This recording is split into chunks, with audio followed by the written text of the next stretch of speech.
Our esteemed brethren from Georgia and Tennessee, we come here today to honor our ancestors. I want to thank you from the bottom of my heart that you came today to the birthplace of the Confederacy. On the steps around the corner is where our 16th president, Jefferson Davis, took the oath of office. He vowed to do the best he could for our ancestors and lead them to independence from an overbearing and oppressive government. The same government we are bound to today. I've thought long and hard about our symbols, our heritage, our land, the Confederate States of America, and how we can save it from the total annihilation from those who seek to wipe us off the face of the earth. We, like the Cherokees, the Crows, the Muskogee Creeks, the Seminoles, Chickasaw, and Choctaw, are being swept away by those who love and stand to sing words that I'm sure we've all said until we've realized the true meaning. He is trampling out the vintage where the grapes of wrath are stored. He has loosed the faithful lightning of his terrible swift sword. They are talking about us. To this day, their lives are still marching on.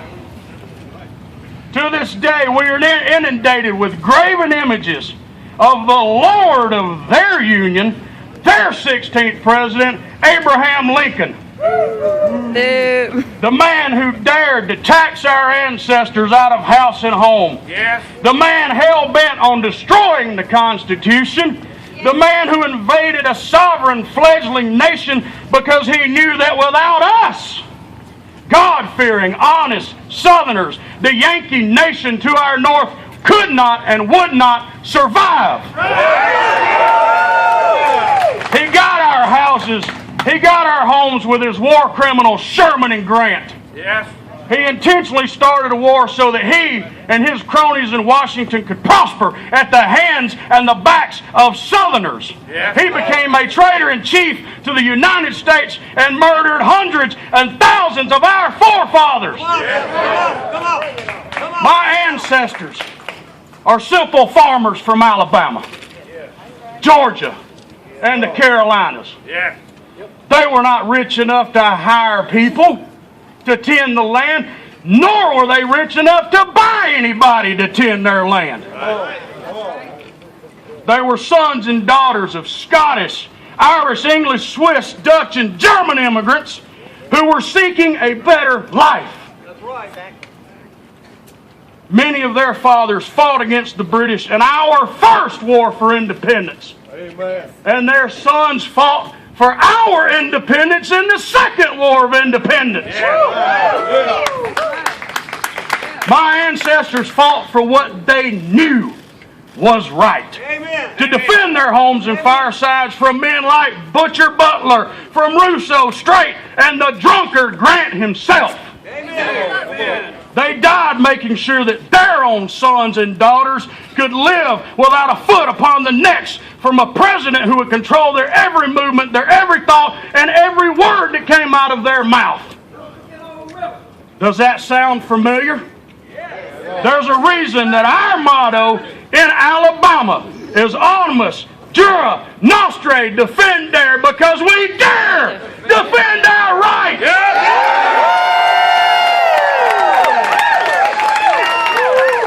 Patrick Claiborne, a great Irish Confederate general that led many of our great-grandfathers into the fray, said, "I am with the South in life or death, in victory or in defeat. I believe the North is about to wage a brutal and unholy war on a people who have done them no wrong.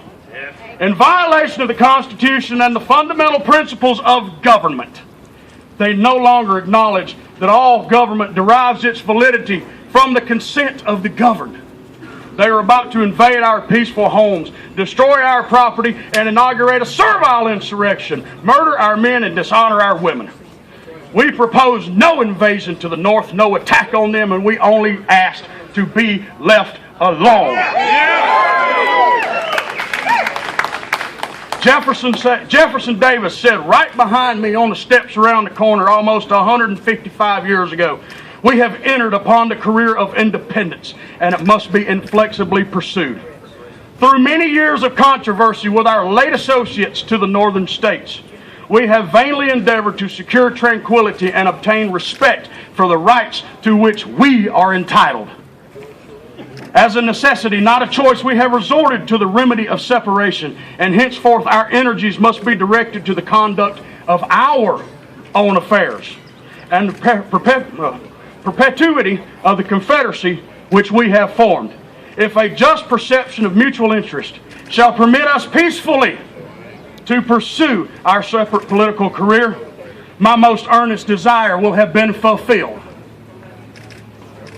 But if this denied to us and the integrity of our territory and jurisdiction be assailed, it will remain for us with firm resolve to appeal to arms and invoke the blessing of the providence of a just cause. Amen. To which our forefathers, our brothers, our sons answered with a loud and firm hoorah! Hoorah!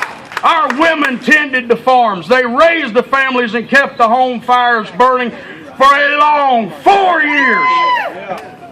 Our ancestors gave everything they had, which is 10,000 times more than what I can say about myself. And for that, I am truly ashamed. But I promise you this, I endeavor to do more, as we should all endeavor to do more, to preserve their names, preserve their history, and to preserve their honor. We need to pray every day to the divine providence that He will hear our pleas and bring us the independence, peace, and tranquility that our 16th president desired. Amen. Patrick Cleburne said just before his death in Franklin, Tennessee in 1864, surrender means that the history of this heroic struggle will be written by the enemy. That our youth will be trained by Northern school teachers. They will learn from Northern school books their version of the war. That's right. It will be impressed by all the influences of history and education to regard our gallant dead as traitors and maimed veterans as fit subjects for derision. Yeah. Robert E. Lee, to spare the lives of another 300,000 men and countless women and children, to save more homes from being burned and destroyed, surrendered his men of command. An honorable move, in my opinion, by a godly man who wished not to see more suffering upon us. Amen. Amen. But little did General Lee know the suffering to come like Claiborne did. After the war, General Lee saw what was going on around him, and he stated a now famous line, some say it's misquoted, but he spoke this to a Colonel Talcott. If I had foreseen the use these people desired to make of their victory, there would have been no surrender at Appomattox. No, sir, not by me. Had I foreseen the results of subjugation, I would have preferred to die at Appomattox with my brave men, my sword in my right hand. Well, let us tell the world today that we have not surrendered. We will never surrender our fathers' flags. We will never surrender the monuments to our honorable men and women. We will never surrender. Let us tell those who seek to eradicate our heritage, we are not going to take it. Onward, brothers and sisters. Diligently we must be in the preservation of the history and the heritage of Alabama. Yeah. The governor may take down our flag once, and contrary to what he thinks, he does not have that right.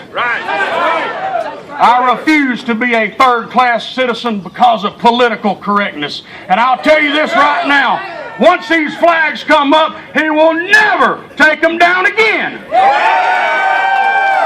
Mr. Bentley, you wanted a fight on your hands, you've got one now, buddy.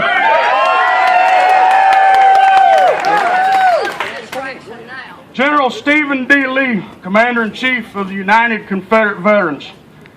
Many of you have heard this. Some of you have not.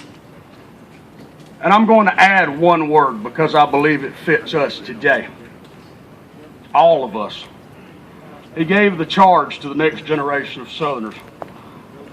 To you, sons and daughters of Confederate veterans, we submit the vindication of the cause for which we fought. To your strength will be given the defense of the soldier's good name, the guardianship of his history, the emulation of his virtues, the perpetuation of the principles that he loved and which made him glorious and which you also cherish. Remember, it is your duty to see that the true history of the South is presented to future generations. With that, today, let us raise our flags. Let us honor our heroes. Let us gather to defend our soldiers' good name and shout across the rooftops to the world, Dale Vindici, God bless Dixie, and God save the South!